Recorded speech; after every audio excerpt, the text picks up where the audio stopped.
የመጨረሻው ድል ቤቶን እያንኳኳ ነው። ዲኤምሲ ሪል ስቴት ለትንሣኤ በዓል ያደረግነው ቅናሽ የመጨረሻው ሳምንት ዙር ላይ እንገኛለን። እርሶስ የድርሻዎትን ሳያነሱ ምን ይጠብቃሉ? በረጅም ጊዜ አከፋፈል ሂደት ጎጆን እኛ ጋር ይቀልሱ እያልን ለአከፋፈል ምቹ በሆነ ሂደት በያሻው በ9 ዙር ክፍያ አሊያም 60% የባንክ ብድር ተመቻችቶለት እስከ 20 ዓመት የሚከፍሉት በካሬ ከ78 ሺህ ብር ጀምሮ እንሆ ብለናል። ባለ 1 መኝታ በ431 ሺህ፣ ባለ 2 መኝታ በ644 ሺህ፣ ባለ 3 መኝታ በ870 ሺህ እንዲሁም ባለ 4 መኝታ በ1 ሚሊዮን ብር ቅድመ ክፍያ ብቻ እንሆ ብለናል። በኮሪደር ልማት ባሸበረቀው ውብና ዘመናዊ በሆነው የመኖሪያ መንደር ውስጥ ኑ የቤት ባለቤት ይሁኑ። ቢሮና ሳይት ለመጎብኘት ከታች ባለው ስልክ ይደውሉልን። ሰላም ጤና ይስጥልን። ክቡራትና ክቡራን የአዲስ ምንጭ ቤተሰቦች እንዴት ውላችኋል? በያላችሁበት የከበረ ሰላምታችን ይድረሳችሁ። ዕለቱ ግንቦት 15 ቀን 2017 ነው። አሁን የደረሱንን ሰበር መረጃዎችና የዕለቱን አበይ ዜናዎች ቀጥሎ እናቀርብላችኋለን። ከመረጃዎቹ ጋር አብሬያችሁ ቆይታ የማደርገው የእናንተው ውብሸት ታየ ነኝ። ክቡራትና ክቡራን እንደተለመደው ላይክ እና ሼር በማድረግ መረጃዎቻችን ለብዙዎች እንዲደርሱ እንድታደርጉ በአክብሮት እንጠይቃለን። ከኢትዮጵያ ፌዴራል ፖሊስ የተሰጠውን የወቅታዊ መረጃ መግለጫ አስቀድመናል።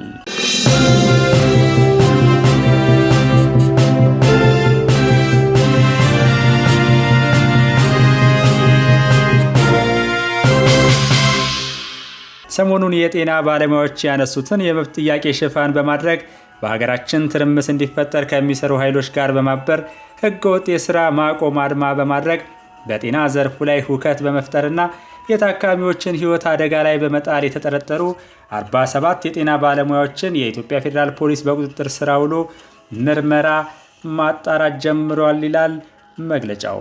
እነዚህ ተጠርጣሪዎች የጤና ባለሙያዎች ያነሱት የደሞዝና የጥቅማ ጥቅም ጥያቄ እንደ ሽፋን በመጠቀም ህገወጥ የሥራ ማቆም አድማ በማድረግ ሌሎችም ስራ እንዲያቆሙ ለአድማ በማነሳሳት የታካሚዎች ሕይወት ለሞትና ለአደጋ እንዲጋለጥ በማድረግ ሁከትና ብጥብጥ በመፍጠር የተጠረጠሩ ናቸው።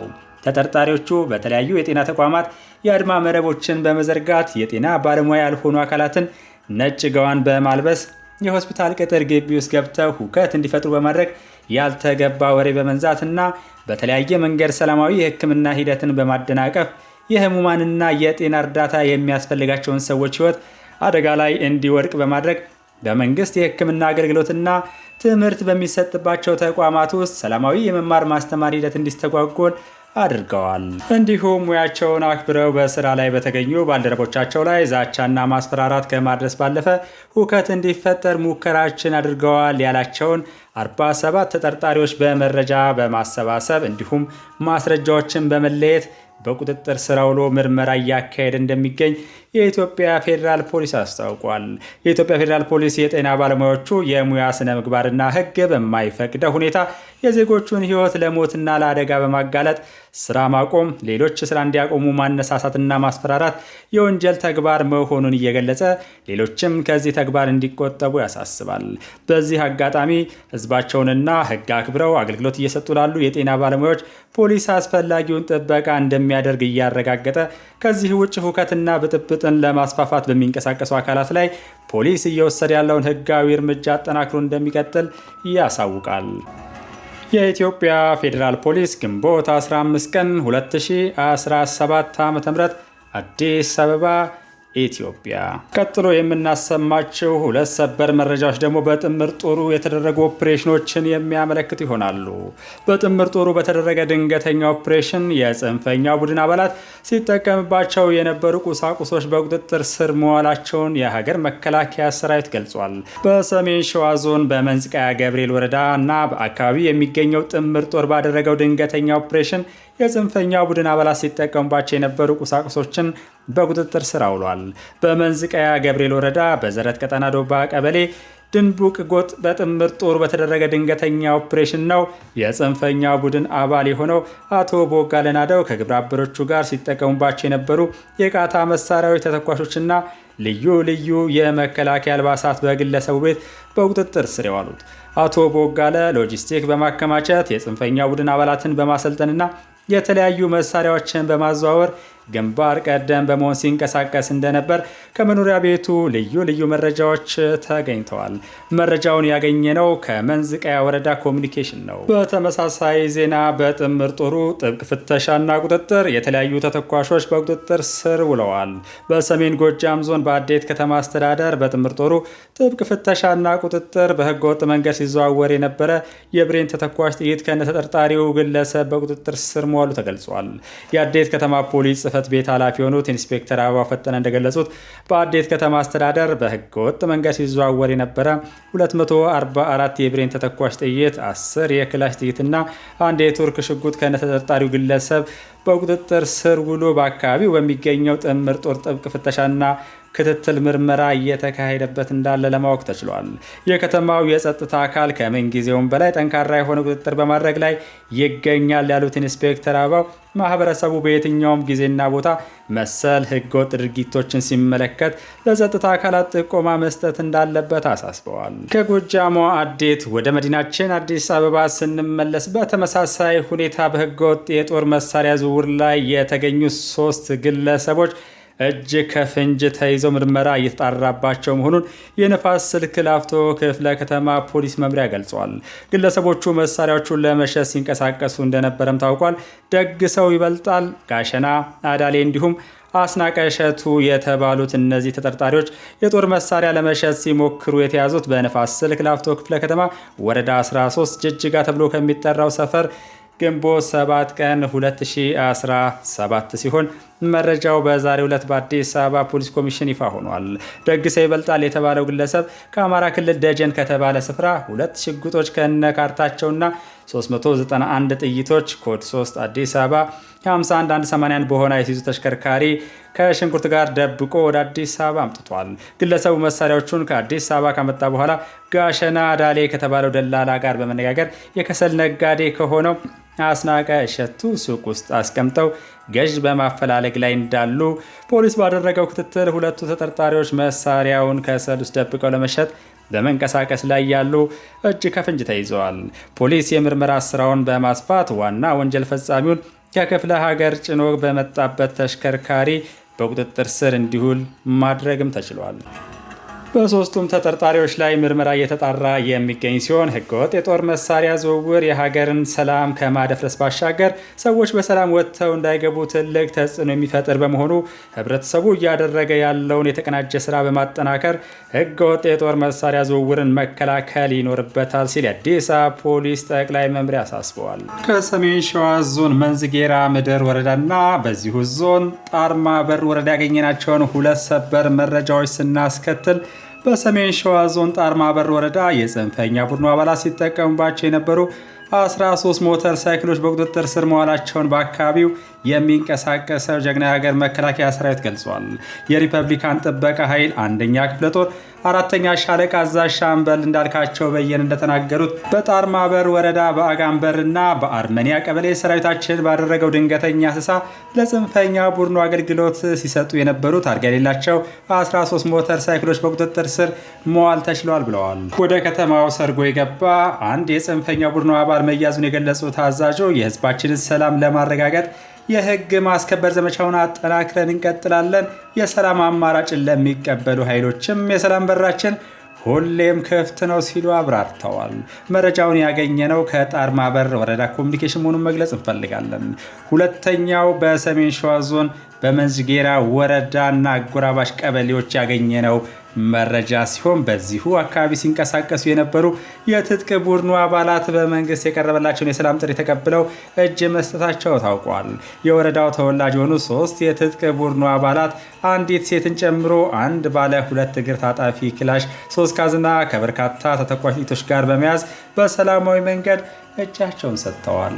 በተሳሳተ መንገድ ህዝብን ሲበድሉና የአካባቢውን ሰላም ሲያውኩ በመቆየታቸው መጸጸታቸውን የገለጹት የቡድኑ አባላት የተጀመረው የትጥቅ ትግል ሀገር ከማፍረስ ባለፈ የአማራን ህዝብ ችግር የማይፈታ ስለሆነ ሌሎች የትግል ጓዶቻችን የመንግስትን የሰላም ጥሪ መቀበል ይኖርባቸዋል ብለዋል። ከሰላምና ጸጥታ መረጃዎቻችን ሳንወጣ የሰላም ጥሪውን ተቀብለው ትጥቅ እየፈቱ ያሉ ኃይሎች ቁጥር እየጨመሩ መሆኑ ተገልጿል። በአማራ ክልል የሰላም ጥሪ የተቀበሉ ከ10 ሺህ የማያንሱ ታጣቂዎች ነፍጥ ማውረዳቸውና ወደ ማህበረሰቡ ለመቀላቀል የሚያስችል ስልጠና ለመውሰድ እየተጠባበቁ መሆኑን የክልሉ ሰላምና ጸጥታ ቢሮ ኃላፊ እሸቱ የሱፍ ገለጹ።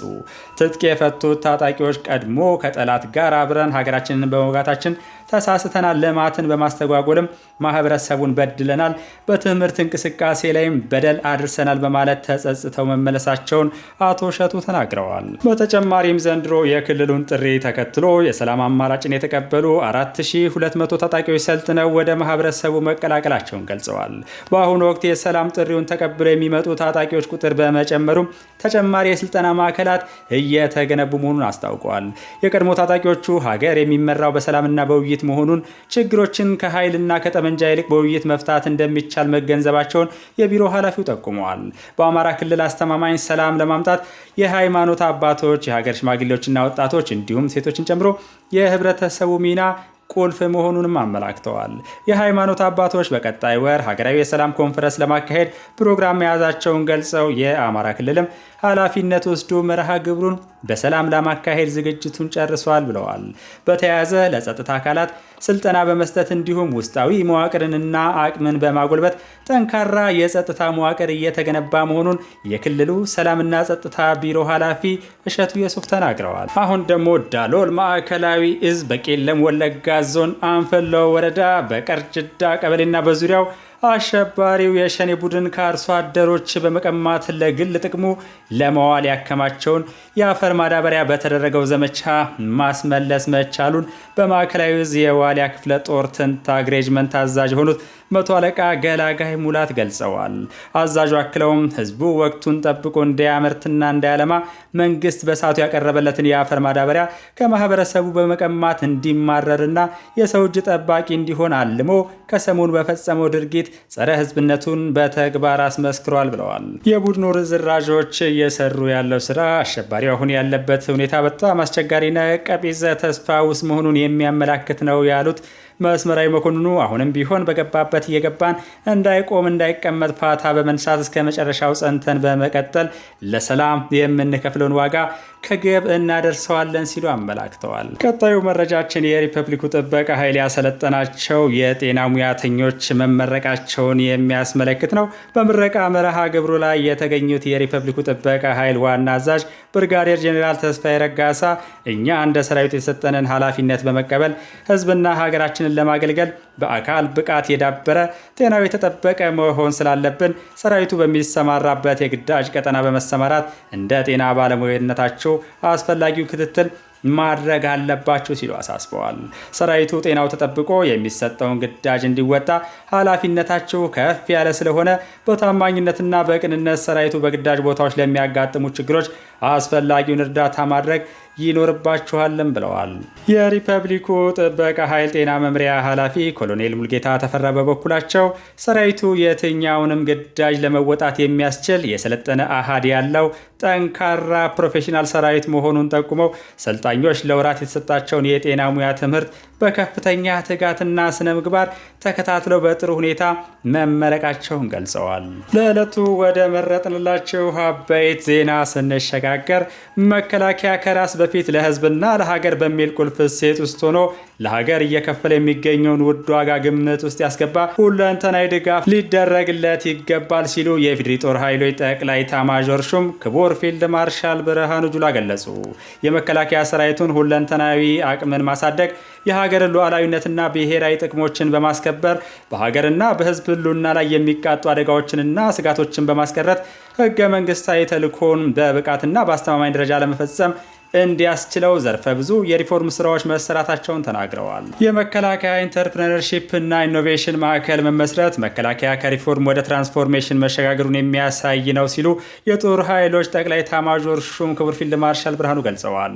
የዚህ ማዕከል መመስረት ለሀገር አንድነትና ሉዓላዊነት መከበር ሲሉ ውድ ዋጋ በመክፈል በክብር የተሰናበቱ እንደዚሁም ለተሰዉና ከፍተኛ የአካል ጉዳት ለደረሰባቸው የመከላከያ ሰራዊት አባላት ቤተሰቦችን ቀጣይነት ባለው መንገድ ራሳቸውን ችለው ስራ ፈጣሪ እንዲሆኑና ተጨማሪ ሀገራዊ አቅም እንዲሆኑ በማስቻል በኩል የሚያበረክተው አስተዋጽኦ ከፍተኛ መሆኑንም ክቡር ፊልድ ማርሻሉ ተናግረዋል።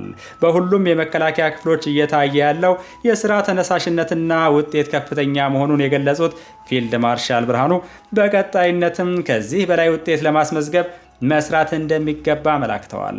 እየተመሰረተ ላለው ማዕከል የሰራዊቱ ድጋፍ የገቢ ምንጭ መሆን እንዳለበትም አንስተዋል። ፊልድ ማርሻል ብርሃኑ ጁላ ለማዕከሉ መመስረት የስራና ክህሎት ሚኒስቴርን ጨምሮ ሌሎች ባለድርሻ አካላት ያበረከቱትን አስተዋጽኦ አድንቀው በሌተናል ጄኔራል ይመር መኮንን የተመራው አዘጋጅ ኮሚቴ ኃላፊነቱን በአግባቡ በመወጣቱ ምስጋናቸውን አቅርበዋል። ክቡራትና ክቡራን አድማጭ ተመልካቾቻችን እስካሁን ለነበረን ቆይታ ከልብ እናመሰግናለን። ሁላችሁም ከመውጣታችሁ በፊት እንደተለመደው ላይክና ሼር በማድረግ መረጃዎቻችን ለብዙዎች እንዲደርሱ እንድታደርጉ በአክብሮት እንጠይቃለን። በተጨማሪም ከስር በሚታይ የኢትዮጵያ ንግድ ባንክ ቁጥር አዲስ ምንጭ ሚዲያን በማበረታታት የአስተማማኝ ወቅታዊ የተጣሩና የተመዘኑ መረጃዎች የሚቀርቡባትን ሚዲያችንን ይደግፉ፣ ያሳድጉ ስንል የአክብሮት ጥሪያችንን እናቀርባለን። የአዲስ ምንጭ የምን ጊዜ መልእክታችን ሰላም ለኢትዮጵያ የሚል ነው። ሰላም ለኢትዮጵያውያን፣ ሰላም ይሁን።